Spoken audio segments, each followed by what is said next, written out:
मध्य प्रदेश के जिला ग्वालियर के अशोक नगर में स्थित जैन मंदिर हिंदुस्तान भर में प्रसिद्ध है। इसी शहर में वार्ड नंबर 15 के अंतर्गत टपरा पठार मोहल्ला में सौरभ जैन अपने परिवार के साथ रहता था। पेशे से सौरभ सेल्समैन का काम करता था। सुबह 10 बजे घर से निकलने के बाद सौरभ का देर रात को ही घर लौटना होता था। सौरभ की पत्नी ऋचा ने अपने अच्छे व्यवहार से अपनी सास और देवर का मन मोह लिया था। ससुराल में ऋचा की सभी तारीफ करते थे। ऋचा ने अपने दिल में ढेरों सपने संजोए थे। वह दुनिया की वे सब खुशियां पाना चाहती थी जो एक लड़की चाहती है। शादी के बाद सौरभ और ऋचा बेहद खुश थे। शादी के 9 साल कब बीत गए पता ही नहीं चला। इसी बीच ऋचा एक बेटे की मां बन गई। बेटा पैदा होने के बाद घर में खुशी और बढ़ गई। ऋचा का समय बच्चे के लालन पालन में व्यतीत होने लगा। ऋचा अपने जीवन साथी के साथ खुश थी, लेकिन कोरोना काल में फेसबुक पर चैटिंग के दौरान दीपेश भार्गव से दोस्ती हो जाने के बाद ऋचा के व्यवहार में अचानक काफी बदलाव आ गया था, जिसके चलते घर में हर समय कलह रहने लगी। सौरभ को कुछ समझ में नहीं आ रहा था कि ऋचा उसके और उसके घर वालों के साथ ऐसा व्यवहार क्यों कर रही है। रोज रोज की किचकिच से परेशान होकर सौरभ ने एक दिन अपनी मां को ऋचा के बदले व्यवहार के बारे में बताया। मां ने बेटे को ही समझाया कि आज नहीं तो कल सब ठीक हो जाएगा। समय अपनी गति से गुजरता रहा, लेकिन ऋचा के व्यवहार में कोई बदलाव नहीं आया। दिन प्रतिदिन पति पत्नी में कलह बढ़ती ही गई।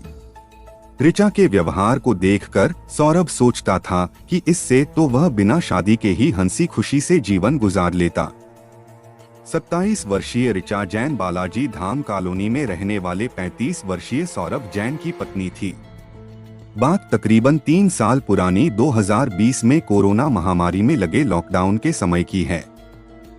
उसी दौरान ऋचा की विदिशा के भटौली निवासी दीपेश भार्गव से फेसबुक पर चैटिंग के दौरान दोस्ती हो गई थी। ऋचा के कहने पर एक दिन दीपेश भार्गव ऋचा से मिलने अशोक नगर आया। ऋचा के बात करने के खुले लहजे और उसकी खूबसूरती से वह बहुत ज्यादा प्रभावित हुआ। उस पर अपना प्रभाव जमाने के लिए गजब के चालाक दीपेश ने खुद को एक बड़े रईस परिवार से ताल्लुक रखने वाला बताया। दीपेश ने ऋचा को अपनी बातों के जाल में फंसाकर अपना दोस्त बना लिया था। जैसे जैसे समय गुजरता गया, ऋचा और दीपेश की सोच में बदलाव आता गया। धीरे धीरे उनकी दोस्ती प्यार में बदल गई। दोस्ती और प्यार तक तो ठीक था, लेकिन दोनों के कदम मर्यादा की दीवारों को लांघ चुके थे। उनके बीच शारीरिक संबंध तक बन गए थे। हालात बिगड़ने तब शुरू हुए जब दीपेश ऋचा से मिलने उसके घर भी आने लगा और रुकने भी लगा। अभी तक तो ऋचा और दीपेश के संबंध सौरभ और उसके घर वालों से पूरी तरह छिपे हुए थे, क्योंकि ऋचा ने ससुराल वालों को दीपेश को अपना मुंहबोला भाई बताया। सौरभ का बेटा भी दीपेश को मामा कहता था। इसी रिश्ते की आड़ में पति की गैरमौजूदगी में मौका मिलते ही ऋचा और दीपेश अपनी हसरतें पूरी कर लेते थे, क्योंकि सौरभ और उसके घर वालों के मन में ऋचा के प्रति अविश्वास जैसी कोई बात नहीं थी। ऐसी बातें छिपी नहीं रहती। एक दिन सौरभ ने ऋचा और दीपेश को आपत्तिजनक स्थिति में देख लिया तो उसने ऋचा को जमकर लताड़ा और उसे ऊंच नीच समझाई। तो मौके की नजाकत को समझते हुए ऋचा ने दीपेश से अपने रिश्ते खत्म करने की बात कहकर झूठी कस्में भी खा लीं और वादा किया कि वह आइंदा ऐसा कुछ भी नहीं करेगी, लेकिन वह उस पर लंबे समय तक कायम नहीं रह सकी। एक दिन ऋचा ने अपने पति सौरभ को फोन करके कहा, मुझे तुम्हारी बहुत याद आती है, वहीं तुम्हारा बेटा शौर्य भी तुम्हारे पास जाने की हठ करता है। उसे दीपेश के पास रहना कतई अच्छा नहीं लगता। मैं और तुम्हारा बेटा तुम्हारे पास वापस लौटना चाहते हैं। भोला भाला सौरभ अपनी फरेबी पत्नी के शैतानी दिमाग में मच रही साजिश को नहीं समझ सका, बल्कि ऋचा के अंदर आए इस बदलाव से वह काफी खुश हुआ। कोमल दिल के सौरभ ने पत्नी को माफ कर दिया और नए तरीके से जिंदगी शुरू करने का ख्वाब देखने लगा। ऋचा के प्रेमी के पास से लौटकर आने के बाद सौरभ सोचता था कि सब कुछ पहले की तरह ठीक हो जाएगा, मगर ऐसा नहीं हुआ। ठीक होने के बजाय घर में कलह बढ़ गई। रोज रोज की कलह से परेशान होकर सौरभ ऋचा के दबाव में घर वालों से नाता तोड़कर अशोक नगर के ही हिरियन के टपरा में किराए पर कमरा लेकर रहने लगा। यहीं पर ऋचा ने दृश्यम फिल्म देखने के बाद प्रेमी के साथ मिलकर पति की हत्या की वारदात को अंजाम देने की योजना बनाई। इसी योजना के तहत घर वालों से नाता तोड़वाने के बाद उसके हिस्से में मिली 5 बीघा जमीन की जनवरी 2023 में 11.5 लाख रुपए में बिकवा दी। फिर पति के नाम एक ट्रैक्टर फाइनेंस कराने के बाद पति का जीवन बीमा भी करा दिया। ट्रैक्टर और जीवन बीमा पॉलिसी के पैसे हड़पने के लालच में ऋचा ने अपने पति के घर वालों से पति का नाता तुड़वाने के साथ ही बोलचाल भी बंद करा दी थी। हालांकि सौरभ मां के बुलाने पर ऋचा से छिपकर अपनी मां से मिलने घर पर आता रहता था। सौरभ का छोटा भाई विनीत भी जब तब सौरभ के दोस्तों से सौरभ के हालचाल पूछ लिया करता था।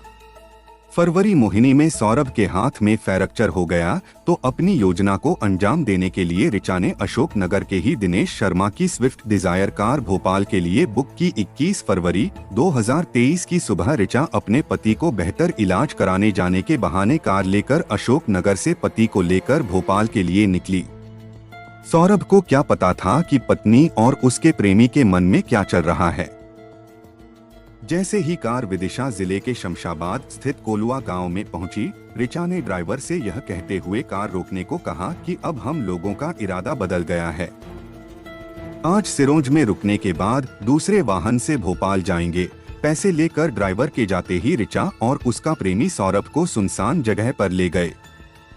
फिर दोनों ने बड़ी बेरहमी से पत्थर से सौरभ का सिर कुचलकर मौत के घाट उतार दिया और उसके बाद सौरभ की लाश विदिशा जिले के शमशाबाद की एक खंती में फेंक दी। इसके बाद वह ससुराल वालों को बिना कुछ बताए प्रेमी के साथ लंबे समय के लिए उज्जैन, अयोध्या, खाटू श्याम जी की तीर्थ यात्रा पर निकल गई। तीर्थ यात्रा से लौटकर वह और प्रेमी के साथ सिरोंज में रहने लगी। कुछ समय बाद ऋचा के माता पिता भी उसके साथ रहने लगे। ऋचा ने 5 जून को बोगस पंचनामा और मृत्यु प्रमाण पत्र तक बनवा लिया। 5 महीने बाद घर वालों को सौरभ की मौत का पता उस वक्त चला जब ऋचा 10 जुलाई 2023 को अपने बेटे शौर्य की टीसी लेने के लिए पति का मृत्यु प्रमाण पत्र लेकर उसके स्कूल पहुंची। तब टीचर ने ऋचा से बेटे की अचानक टीसी निकलने की वजह पूछी तो ऋचा ने बताया कि शौर्य के पिता का एक्सीडेंट हो जाने से निधन हो गया है, इस वजह से टीसी चाहिए। वह शिक्षिका सौरभ के पैतृक घर के पड़ोस में ही रहती थी, इसलिए उसे ऋचा की बात पर भरोसा नहीं हुआ तो उसने ऋचा से कहा कि टीसी तो आपको कल मिल सकेगी। स्कूल से लौटने पर शिक्षिका ने सौरभ की मां को बताया कि आज सौरभ की पत्नी ऋचा स्कूल आई थी। बता रही थी कि सौरभ का एक्सीडेंट हो जाने से निधन हो गया है। यह सुनते ही मां सन्न रह गई। सौरभ की मां ने किसी तरह अपने आप को संभाला और अपने छोटे बेटे विनीत को इस बारे में बताया। विनीत को भी विश्वास नहीं हुआ कि उसके भाई का निधन हो गया है। वह असलियत का पता लगाने के लिए दूसरे दिन अपने भतीजे शौर्य के सेंट थॉमस स्कूल जा पहुंचा। जैसे ही सौरभ की पत्नी ऋचा बेटे की टीसी लेने स्कूल पहुंची, विनीत ने भाभी से पूछा कि भैया कहाँ हैं। ऋचा ने बेझिझक होकर बताया कि उनका तो 21 फरवरी 2023 को ही एक्सीडेंट में निधन हो गया। उनका वहीं पर अंतिम संस्कार कर दिया था। भाभी के मुंह से यह सुनकर विनीत दंग रह गया। उससे ज्यादा बहस करने के बजाय विनीत ने अपने रिश्तेदारों को इकट्ठा किया और सीधे अशोक नगर के एसपी अमन सिंह राठौड़ से मिलने उनके कार्यालय में जा पहुंचा। विनीत ने उन्हें बताया, सर, मुझे पिछले 5 महीने से अपने बड़े भाई के बारे में कुछ भी पता नहीं चल रहा है। मुझे अपनी भाभी और उनके प्रेमी दीपेश भार्गव पर शक है कि दोनों ने मिलकर उनकी हत्या कर दी है।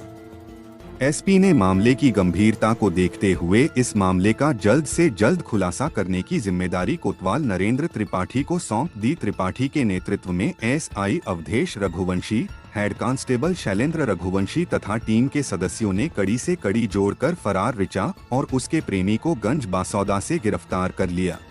उनसे थाने में पूछताछ की गई तो पूछताछ के दौरान ऋचा और उसके प्रेमी दीपेश ने एक नहीं कई झूठ बोले थे।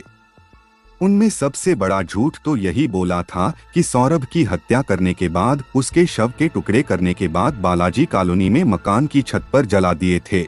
लेकिन पुलिस की पड़ताल के दौरान उक्त स्थान पर शव जलाए जाने का कोई सबूत नहीं मिला। फिर ऋचा के प्रेमी ने बताया कि सौरभ का अंतिम संस्कार बड़े भाई सौरभ जैन के रूप में कर दी। शव की शिनाख्त हो जाने के बाद कोतवाल नरेंद्र त्रिपाठी ने उन दोनों से फिर से पूछताछ की। इस बार सख्ती बरती तो दोनों टूट गए और उन्होंने सौरभ की हत्या की बात कबूल कर ली। शातिर दिमाग ऋचा और दीपेश भार्गव को उम्मीद थी कि सौरभ की हत्या पहेली बनकर रह जाएगी और वे कभी नहीं पकड़े जाएंगे। पुलिस ने ऋचा और दीपेश के खिलाफ सौरभ की हत्या का मामला दर्ज कर दोनों को अदालत में पेश किया, जहां से दोनों को जेल भेज दिया।